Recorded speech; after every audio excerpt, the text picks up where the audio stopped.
Par conséquent, j'ai dit non au scrutin indirect pour le choix du président de la République pour améliorer le processus électoral.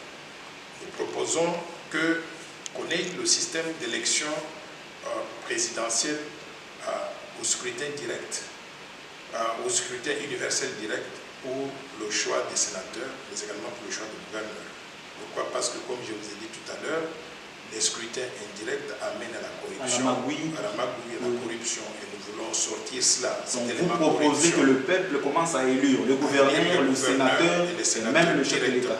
Je voudrais qu'on puisse enrôler les Congolais de la diaspora. Nous avons près de 10% de la population congolaise dans la diaspora éparpillée à travers le monde, aux États-Unis, au Canada, en Europe, en Asie, dans les Caraïbes, en Afrique, partout. Nous avons besoin de savoir, ils sont où ces Congolais, ils font quoi ces Congolais, et ils sont à combien, qui reconnaît que le Congo est mal géré, le Congo n'a pas donné satisfaction à la population congolaise et nous voulons faire mieux.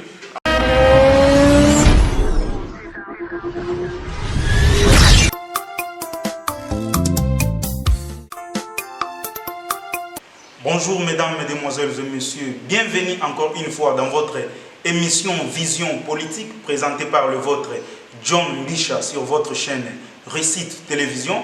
Comme vous le savez, votre émission Vision politique est une émission qui nous permet de décortiquer l'actualité socio-politique de l'ère de notre pays. Sur ce, aujourd'hui, nous avons eu au moins l'honneur d'être accueillis dans sa propre résidence. Lui, c'est Monsieur Noël Tchani, qui est président de regroupement politique qui est dénommé Force du Changement. Et il fut aussi ancien candidat à la présidentielle de 2018 en République démocratique du Congo. Ensemble avec lui, nous allons au moins parler de quelques actualités de l'heure. Nous allons parler au moins de ce qui s'est passé au Kasaï oriental. Nous avons vu 10 ans dont la MIBA n'a pas fonctionné. Et aujourd'hui, grâce aux efforts du chef de l'État actuel, la 10 ans à la MIBA, ils ont repris les activités avec la paye des agents et cadres. Pourquoi pas aussi aujourd'hui, c'était la rentrée de la session parlementaire. Nous avons vu le sénateur à vie Joseph Kabila Kabange, ancien président de la RDC, qui a participé aujourd'hui au Sénat en tant que sénateur à vie. Nous allons aussi parler de l'entretien qu'il y a eu entre le ministre des Finances et le Fonds monétaire international. Et le Fonds monétaire international a posé quelques préalables pour qu'enfin la RDC puisse remplir cela avant qu'il puisse venir en aide à la République démocratique du Congo. Sur ce, nous allons aussi chuter. Nous avons vu l'UDPS, l'MLC, l'Ensemble pour la République de Moïse Katumbi, qui ont parlé un même langage pour dire non à la proposition du sénateur honorable Alphonse Moïse Kassanji, qui a proposé que l'élection à la présidentielle puisse se passer au suffrage indirect. Sur ce, nous allons saluer déjà notre invité. Bonjour, M. Noël Tchani.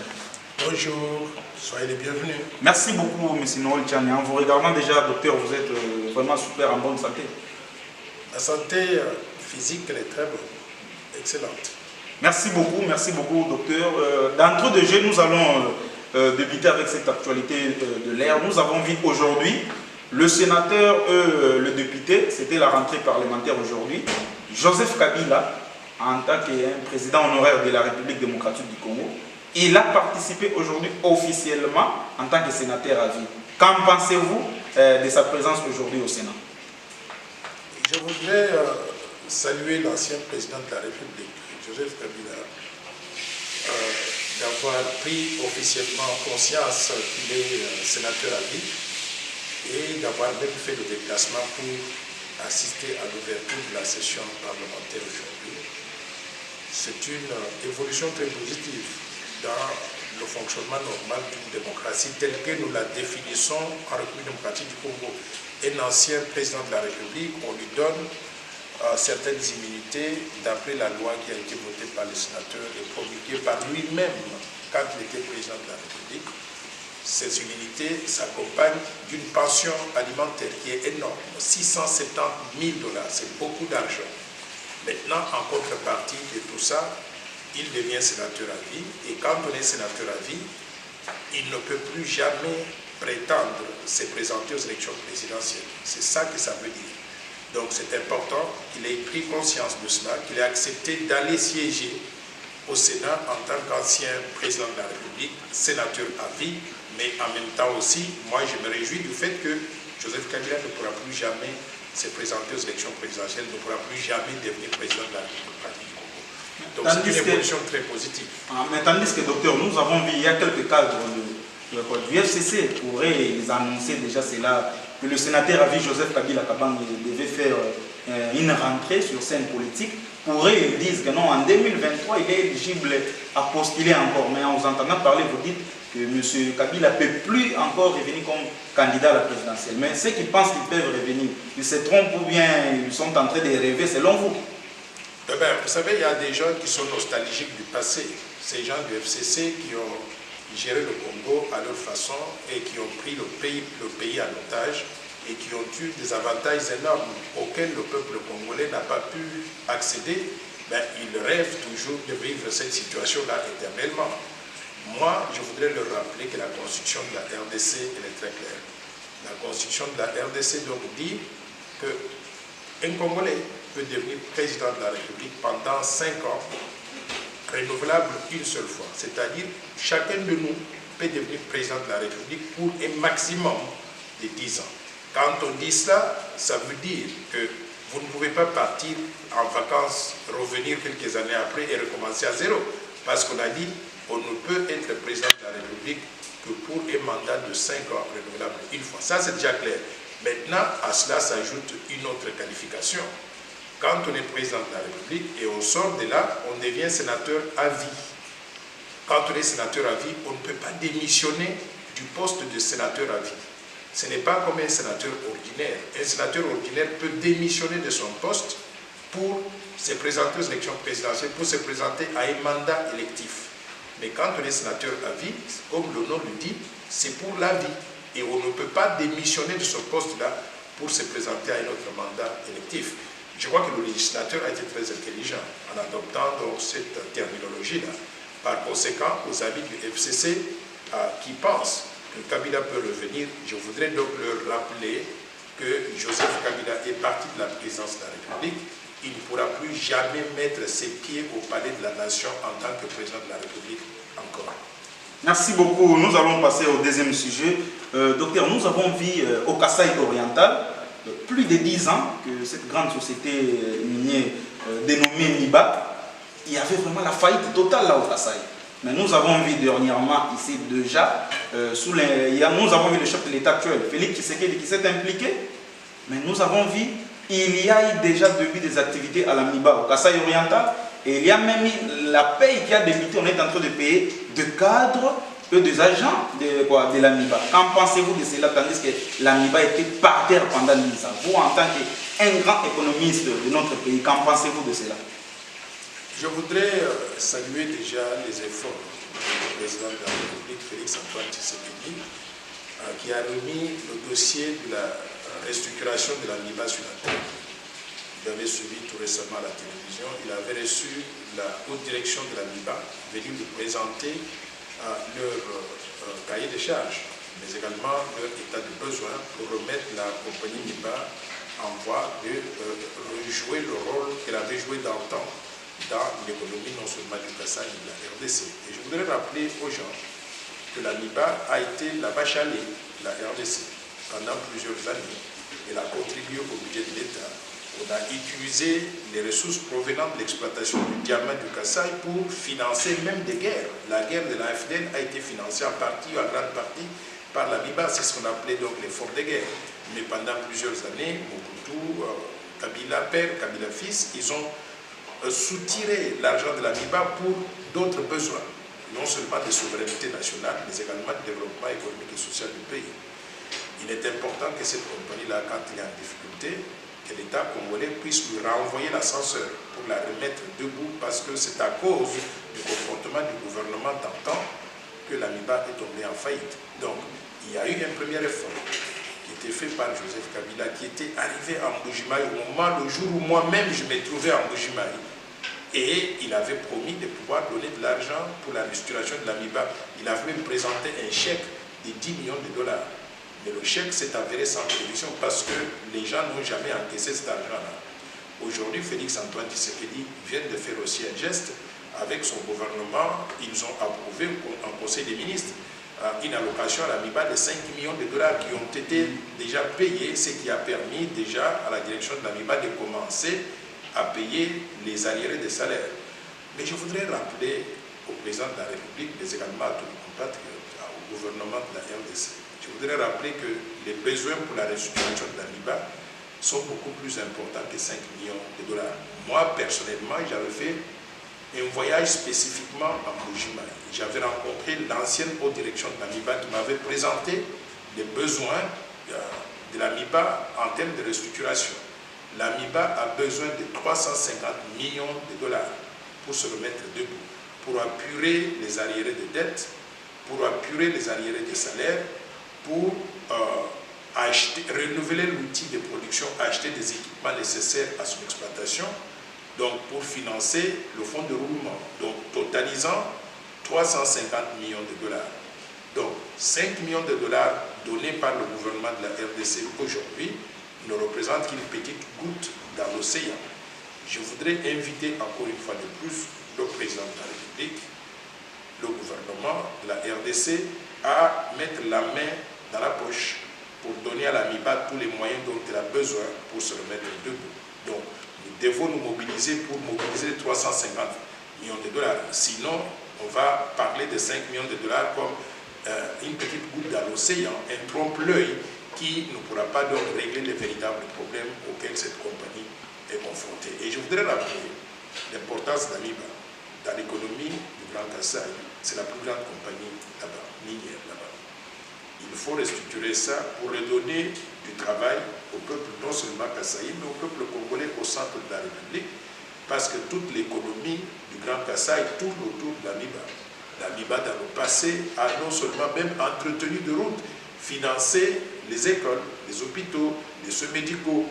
Donc, c'est la plus grande entreprise donc, au centre. Il faut qu'on arrive donc à les réhabiliter, mais en la situant dans le cadre d'une stratégie globale du développement donc, du Grand Kasaï, pour que le peuple congolais qui se trouve donc dans ce coin-là puisse trouver l'occasion de trouver du travail et de vivre correctement. Ça va nous éviter des tensions sociales qui proviendraient du fait que les Kasaïens ou bien les Congolais du centre de la République émigrent du centre de la République pour venir à Kinshasa faire les Wewa ou bien émigrent du centre de la République pour aller vers le Katanga, aller faire les Wewa là-bas. Ça crée des tensions là où ils vont. Pourquoi? Parce que ils arrivent dans des coins où il y a déjà des problèmes sociaux, où les gens n'ont pas de travail, et les autres, là où ils arrivent, ça crée donc des tensions. Pourquoi? Parce que les gens sentent comme s'ils sont venus prendre donc leur place. On a assisté au drame du Bakongo, avec les 2 jumeaux qui sont allés être tués là-bas. Si l'économie du Kasaï fonctionnait normalement, peut-être que ces jumeaux-là ne seraient pas partis au Bakongo.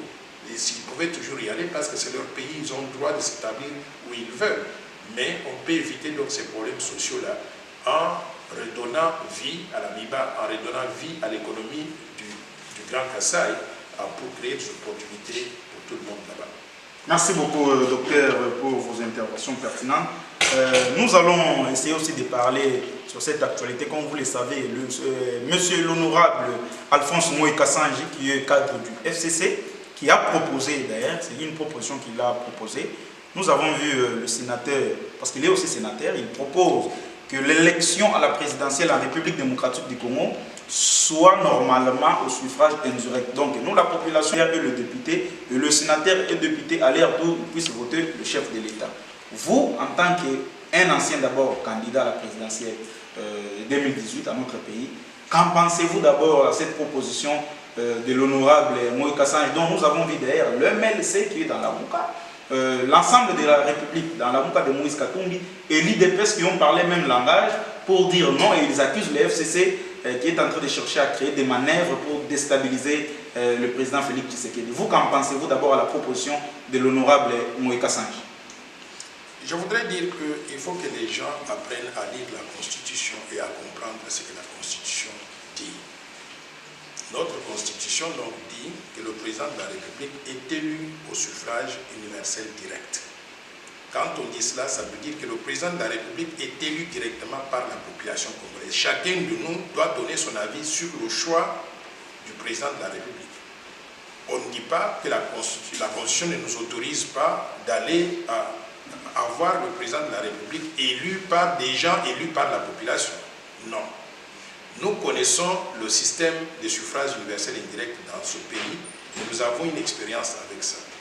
Le suffrage universel indirect est utilisé pour le choix des sénateurs parce que les sénateurs sont désignés par les députés provinciaux, mais également pour le choix de gouverneurs de province qui sont désignés par les députés provinciaux. Mais qu'est-ce qui est arrivé lors des élections passées? Moi, personnellement, j'avais dénoncé cela. J'ai reçu des gens ici venus me dire, écoutez, nous voulons que vous soyez sénateur. Mais pour que vous soyez sénateur, vous allez nous donner de l'argent et nous allons mobiliser les députés qui vont voter pour vous. Donc, j'allais acheter le poste de sénateur avec l'argent. La corruption des gens, c'est la corruption. Beaucoup de gens qui sont dans cette assemblée-là, dans ce Sénat-là, sont arrivés dans ces postes-là de cette façon. Donc, ceux qui font la promotion du système de suffrage indirect, ce sont des gens d'ailleurs qui sont très impopulaires, pour des raisons diverses. Mais en plus de cela, et qui veulent utiliser l'argent pour continuer à maintenir le système de corruption qui les a amenés au Sénat, mais également qui les a amenés au niveau des gouvernorats des provinces. Par conséquent, j'ai dit non au système, au scrutin indirect pour le choix du président de la République. Je veux que nous puissions continuer avec le système de suffrage universel direct et je veux aussi que nous puissions changer la loi électorale pour que le choix des gouverneurs des provinces et le choix des sénateurs s'effacent d'après un mode de scrutin direct, c'est-à-dire que les sénateurs et les gouverneurs de province, pour qu'ils soient élus directement par la population plutôt que de passer par les députés provinciaux, étant donné que ce système-là ouvre le chemin à la corruption que nous voulons tous combattre pour la mise en place d'un état de droit fonctionnel en République du Congo. Merci. Nous rappelons à nos téléspectateurs que cette émission elle est bilingue, hein, comprenez, le docteur au moins s'exprime en français. Nous aussi on peut introduire quelques mots en lingala. Émission est bilingue, français et lingala. Tout ça là qui vraiment a toyamba qui est pas Monsieur Noël Tchani ou asali biso honneur ya oyamba biso na résidence privée nae. Sur ce, na kosenga bino vous avez belé na poto bolanda biso na chaîne na bino Récit Télévision. Vous abonnez massivement bolanda toujours émission na bino Vision Politique. Sur ce, pour le belapé point moussous tout le monde qui le docteur Denis Mukwege qui était vraiment attaqué au niveau ya est kuna na hôpital nae ya Pandi, mais nous avons vu subitement Monisco et renforcer la sécurité auprès de Pandi, Kuna na hôpital nae et docteur Mukwege a remercié beaucoup chef de l'État pour notre effort, chef de l'État Sali, na PNC comme pour la sécurité nae propre. Sur ce, docteur, comment vous avez jugé d'abord les analyses d'abord du docteur Mukwege qui remercie, ou a remercié chef de l'État Félix Tshisekedi ndenge ba assurer sécurité nae parce que vanda menacer makasi kuna Sali moi ba déclaration et belé na presse. Il y en a qui ont menacé Makasi yo en tant qu'homme politique, comment vous avez d'abord analysé cela? Le bien mon père clairement dans ma conférence de presse à Salaki, à remercier le chef de l'État, à remercier Monisco, n'ayez pas déployé un casque bleu pour notre propre sécurité. Qu'en pensez-vous dans l'analyse de l'Union Sali? Oui, bon, je n'en pense rien absolument. C'est tout à fait normal qu'on remercie celui qui vous a aidé.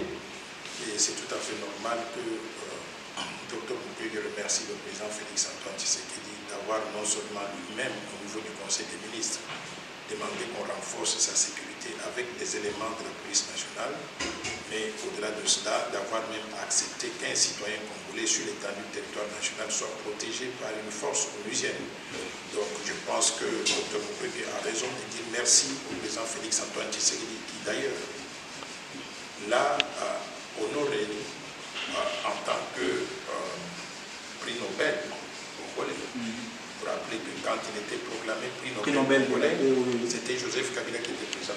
Il ne lui a jamais adressé même un mot de félicitations et qu'il n'a jamais rencontré et qu'il n'a jamais montré qu'il était content qu'il y ait un Congolais qui obtienne cette distinction sur le plan international. Félix Antoine Tshisekedi est allé au-delà de cela pour non seulement saluer ce prix-là, mais également pour honorer donc le Dr Mukwege. Donc c'est tout à fait normal qu'aujourd'hui le Dr Mukwege soit reconnaissant à l'égard du président Félix Tshisekedi en le remerciant publiquement. Ok, nous allons aussi parler aussi de cette actualité. Nous avons vu à Goma, normalement il devait avoir lieu d'un mini-sommet, l'Ouganda, Rwanda, Burundi, mais subitement nous avons vu la ministre des Affaires étrangères qui a publié un communiqué en disant que non, le mini-sommet est reporté. Tandis que le chef de l'État primait pour rencontrer tous ces homologues-là pour que la paix puisse régner au niveau de l'Est du pays. Comment vous avez d'abord analysé de voir ce mini-sommet que le chef de l'État avait déjà commencé à annoncer cela bien avant, ou alors que non, mini-sommet wana et salim. Mais en regardant comme ça, dans la dernière minute, le mini-sommet wana ils allaient reporter. Qu'en pensez-vous à cela? C'est ces homologues déjà. Et comme on dirait bras de fer avec lui, il y a beaucoup de invitation, il y a chef de l'État Félix Tshisekedi, ou bien pour ça, raison pour la participation à la mini-sommet. Je ne voudrais pas me lancer dans la spéculation, parce que je n'ai pas tous les éléments du dossier pour apprécier effectivement qu'est-ce qui s'est passé pour qu'on arrive à annuler ce mini-sommet en dernière minute. Mais, d'une façon générale, je constate que la RDC n'a pas bien préparé ce sommet-là. Avant d'annoncer un sommet des chefs de l'État, déterminer même la date et le lieu, je crois qu'il y a des contacts préliminaires qui sont pris. Ces contacts devaient permettre à l'équipe de la RDC en charge de la préparation de ce sommet d'avoir récolté l'adhésion de tous les chefs d'État qui allaient participer à cela. C'est pour ça que nous avons le ministre des Affaires étrangères, Mme Toumbanzeza.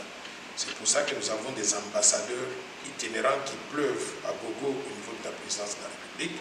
Il faut utiliser ces personnalités politiques, les envoyer rencontrer chacun des pays, rencontrer chacun des ministres des Affaires étrangères dans chacun des pays et même rencontrer chacun des présidents dans chacun des pays, leur remettre une lettre personnelle d'invitation provenant de leur homologue, donc Félix-Antoine Tshisekedi, et s'assurant de leur participation au sommet, avant même qu'on puisse annoncer donc la date.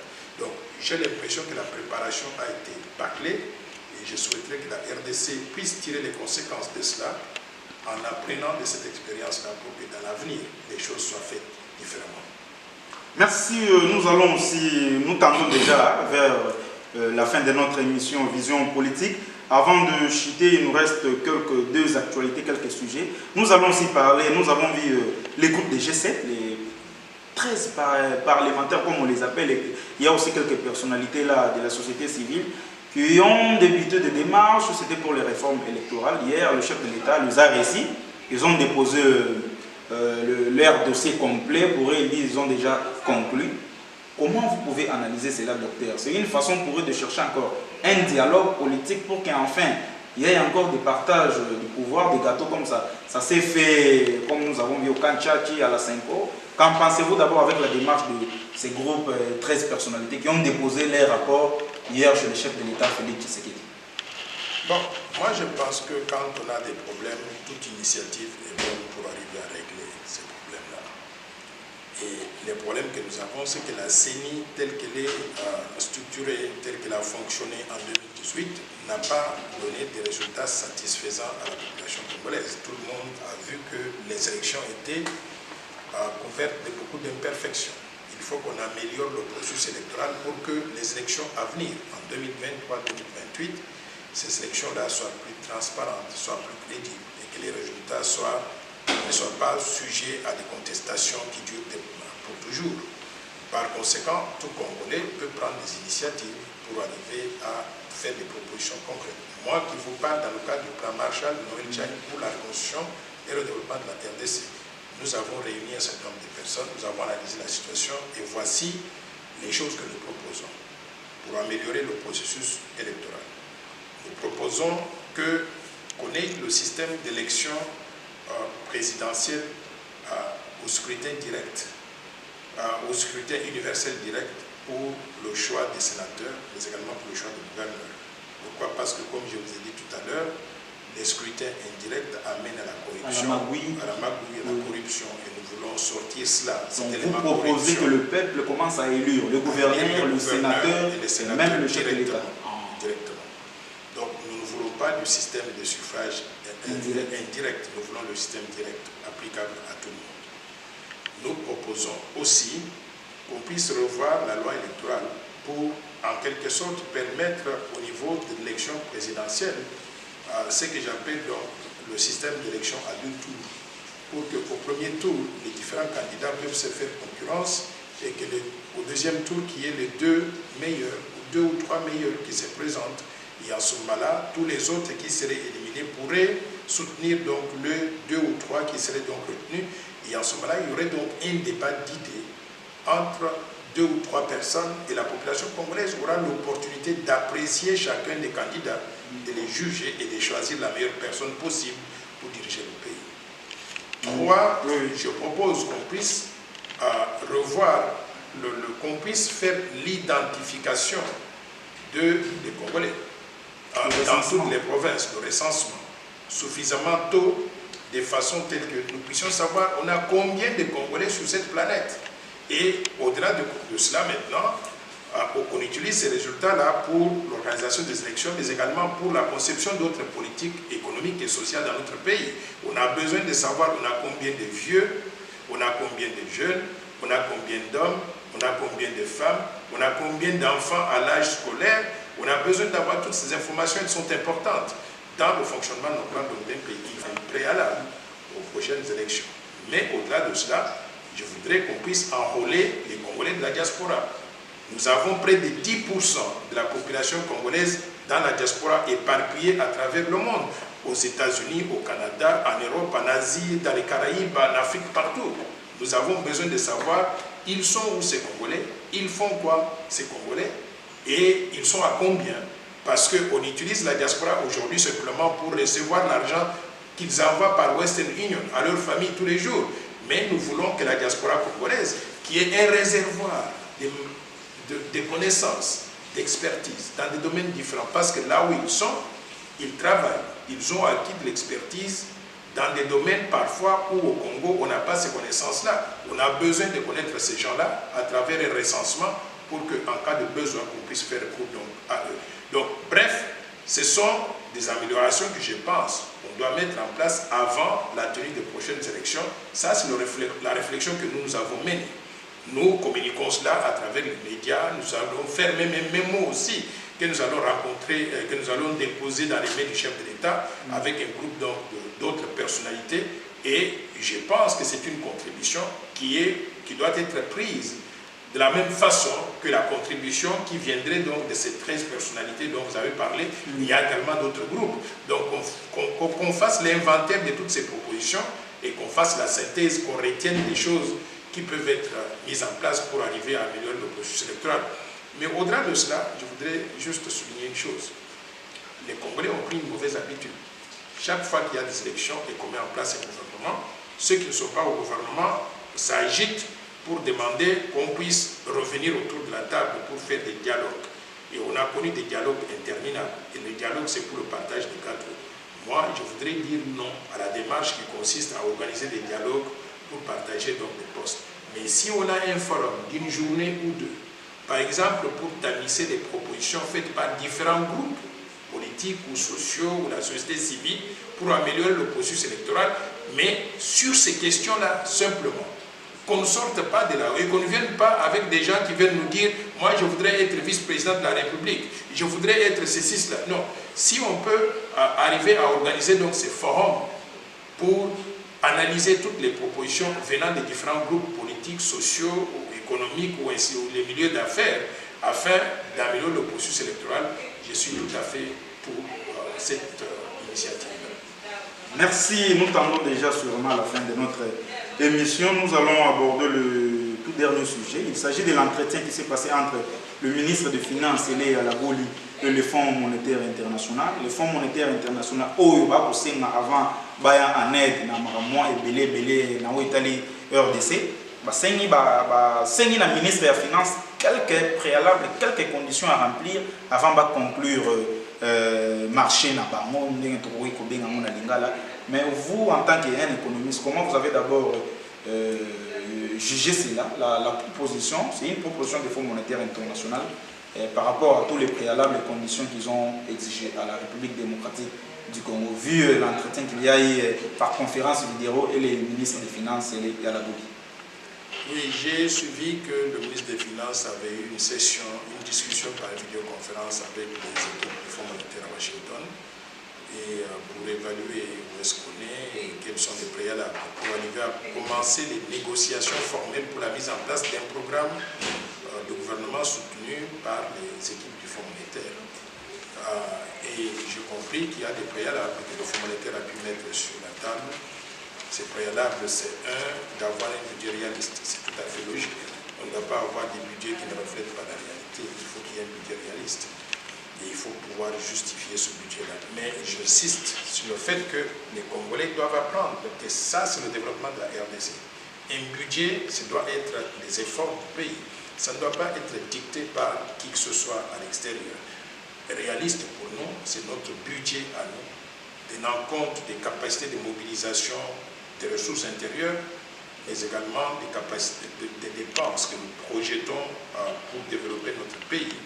Et les allocations budgétaires doivent être faites d'après les priorités congolaises, pas d'après un dictat de qui que ce soit de quelle institution que ce soit. Donc c'est ça que moi j'entends par budget réaliste. Et il faut avoir des gens qui sont habilités, qui ont la capacité de négocier non seulement de ce genre de programme, mais qui ont la capacité aussi de regarder les bailleurs de fonds en face et de leur dire c'est ça que nous allons faire parce que c'est la priorité congolaise. Maintenant, deuxième préalable que j'ai compris, on a mis sur la table, c'est la restructuration de la Banque centrale. Et j'ai compris que le ministre des Finances s'est précipité pour dire que la restructuration de la Banque centrale est comprise comme étant la désignation des nouveaux commissaires aux comptes, mais également la désignation, la nomination des nouveaux administrateurs de la Banque centrale du Congo. Je voudrais que le ministre des Finances réalise que juste la nomination des commissaires aux comptes et la nomination des administrateurs de la Banque centrale ne constituent pas la restructuration de la Banque centrale. La restructuration de la Banque centrale doit aller au-delà de cela. Notre Banque centrale est malade, totalement malade. Elle n'est pas bien gérée, elle n'est pas gérée de façon transparente et on ne sent pas la présence d'une banque centrale au sein d'une économie qui se débat pour pouvoir se remettre sur les genoux. Donc la restructuration doit aller au-delà de cette simple nomination des commissaires aux comptes et des administrateurs de la banque. Elle doit inclure le changement de la haute direction de la Banque centrale, mais elle doit inclure aussi d'autres aspects du fonctionnement de la Banque centrale sur le plan du personnel, sur le plan de la structure organisationnelle à travers le pays, sur le plan donc, des ressources dont dispose, sur le plan, par exemple, des ressources qui doivent renflouer les caisses de la banque. Il faut qu'on parle de la dollarisation. La dollarisation aujourd'hui, elle fait que la Banque centrale fonctionne comme une entreprise à perte, c'est-à-dire tous les revenus de seigneuriage sont envoyés aux États-Unis et nous conservons donc les pertes. On ne peut pas parler d'une restructuration profonde de la Banque centrale sans toucher à cet élément-là. On ne peut pas parler d'une restructuration profonde de la Banque centrale sans parler de la capitalisation de la Banque centrale qui est aujourd'hui totalement inadéquate. Donc, je dirais à M. le ministre des Finances, ce que vous avez convenu avec le Fonds monétaire là, ce sont des petits trucs cosmétiques. Nous voulons une véritable restructuration de la Banque centrale qui aille au fond et qui permette à notre institut d'émission de devenir une banque centrale crédible, au même titre que la Fed Reserve Bank américaine, au même titre que la Bundesbank allemande, au même titre que la Banque centrale européenne, au même titre que la Banque d'Angleterre, au même titre que la Banque centrale des États d'Afrique de l'Ouest ou bien la Banque centrale des États d'Afrique centrale. Pour faire ce travail-là, nous devons aller au-delà des simples nominations des commissaires aux comptes et des administrateurs de la Banque centrale du Congo. Merci, nous voici déjà arrivés à la fin de notre émission Vision politique. Nous ne pouvons pas nous quitter sans avoir posé cette question au docteur Noël Tchani, de regroupement politique dont vous êtes président. Il s'agit de la force du changement. Docteur Noël Tchani, votre regroupement politique, force du changement, ils ont soutenu le chef de l'État, ils ont la cache ou bien ils ont la FCC ou bien ils ont Katikati. La force du changement, le regroupement politique que je préside, c'est une force indépendante. Elle est indépendante et je pense même qu'elle est enregistrée, elle est reconnue depuis 2016 par les autorités politiques au niveau du ministère de l'Intérieur. Nous avons à l'intérieur des partis politiques, nous avons des individus, des associations et nous fonctionnons comme une force politique indépendante. Et je voudrais d'ailleurs rappeler à nos compatriotes... Y a-t-il des conditions pour adhérer aux forces du changement? J'y arrive. Oui. Nous avons, sur le plan national, 777 partis et regroupements politiques. Moi, je crois que c'est trop. Ça ne permet pas à la démocratie de fonctionner normalement. Je propose, dans le cadre des réformes institutionnelles à faire pour notre pays, je propose qu'on puisse restructurer le système politique de façon à réduire le nombre de partis et regroupements politiques des 777 que nous avons aujourd'hui à 4 au maximum pour que la démocratie fonctionne normalement. Quels sont les 4 que moi je vois qui peuvent être retenus? 1, le FCC, le CACH, ils travaillent ensemble, ils pourraient former leur regroupement politique s'ils s'aiment tellement et qu'ils veulent travailler ensemble, c'est comme un couple, quoi. Mais si dans le couple, ils n'arrivent pas à s'entendre sur quoi que ce soit et ils veulent divorcer, on peut avoir un regroupement politique qui est le FCC et un regroupement politique qui est le CACH. Troisièmement, on aurait la force du changement que moi je préside. Un nouveau regroupement politique composé des gens propres, intègres, experts dans leur domaine, qui n'ont jamais participé à la mauvaise gouvernance du pays et qui ont une vision de développement pour sortir le Congo du sous-développement, en faire un pays émergent en quelques années. Un regroupement politique qui a des valeurs de bonne gouvernance, de justice sociale, de travail, d'équité, de lutte acharnée contre les antivaleurs, de lutte acharnée contre le tribalisme. Un regroupement politique qui se veut simplement national et qui veut mettre en avant les intérêts supérieurs du peuple congolais. Et enfin, on pourrait avoir un autre regroupement politique, les amis de l'Amouka. Donc, si on a ces 4 regroupements politiques, FCC, CACH, la force du changement et l'Amouka, tous les autres peuvent choisir entre d'adhérer à l'un ou l'autre. Mais en ce qui nous concerne, quelles sont les conditions d'adhésion à la force du changement? Il n'y a pas de condition sauf être congolais. Vous êtes congolais, vous adhérez à la force du changement, vous envoyez juste un message WhatsApp, vous ne remplissez même pas de formulaire compliqué. Vous envoyez juste un message WhatsApp au numéro suivant, plus 243 81 50 99 337. Vous envoyez un message indiquant votre nom, votre prénom, votre numéro de téléphone, votre adresse et commune de résidence. C'est tout. Vous dites simplement vous voulez adhérer à la force du changement. Automatiquement, à la même seconde, vous devenez membre de la force du changement. Nous, les membres de la force du changement, nous les appelons les agents du changement. Vous devenez un agent du changement qui reconnaît que le Congo est mal géré, le Congo n'a pas donné satisfaction à la population congolaise et nous voulons faire mieux en changeant la gouvernance du pays.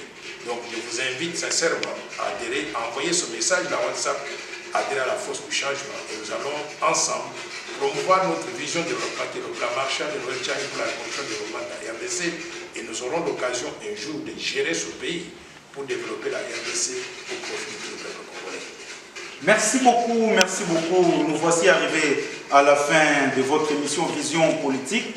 Ndenga Kaboti Kolanda, émission d'ambition Vision Politique, à moi commis Nasuka. On avait vraiment le réel plaisir d'être accueillis aujourd'hui dans la résidence privée Naé. Lui, c'est le docteur Noël Tchani Mwadianvita, ancien candidat président de la République dans l'élection au Canada 2018 à RTC.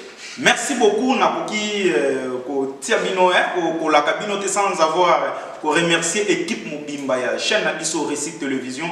Là je vois mon boss papa Bruno Motonanzambe. Merci beaucoup papa. Je vois aussi maman Christa Pelewe. Merci beaucoup pour vos soutiens. Sans oublier aussi qu'on a réalisateur monteur Nabiso principal wana papa Doudou Eyumu. Merci vraiment pour na musala okosala. Christian Malou, le brave, le médecin noir, sans oublier mon cordon, lui c'est l'international, du Love Hassan Mboma. Merci beaucoup à vos partenaires au beaucoup soutenir Bisso, Namikilia, Poto, Boza et Belé, ou on a surtout Awa.